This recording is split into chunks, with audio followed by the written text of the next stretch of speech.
Hello મિત્રો, આજે તુષારના ઘરે ઢાબુ ભરવાનું કામ ચાલુ છે વરસાદના મોસમમાં. અને આ સિમેન્ટ આવતો હતો ટ્રેક્ટરમાં, પણ ટ્રેક્ટર ફસાઈ ગયું એટલે માથે લાવે છે બધા.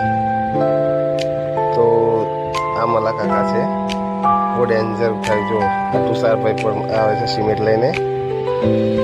પહેલી વખત આવું કામ કરે છે. આ સિમેન્ટ ખાલી થઈ ગયો, હવે ટ્રેક્ટર કાઢીએ છે બહાર. આ તુષારભાઈ ઇલાયચી વાટે છે, કૌસાર બનાવે છે એટલા માટે. મહેન્દ્ર કાકા બે હાથે ચોળો છે મુઠિયા બનાવીને. રતિલાલ કાકા મુઠિયા લાડવા તળવાનું કામ કરે છે અને અમે લોકો મુઠિયા ચોળીએ છીએ. તુષારભાઈ ખૂબ વાટે છે પણ વટાતું નથી એવું લાગે એમને. અને મહેન્દ્ર કાકા જો બેન બે હાથે મંડ્યા છે. તમારે કંઈ કહેવું હોય તો બોલો. આ મલા કાકા પણ બેઠા છે, થાકી ગયા છે સિમેન્ટ લાઈ લઈને. અને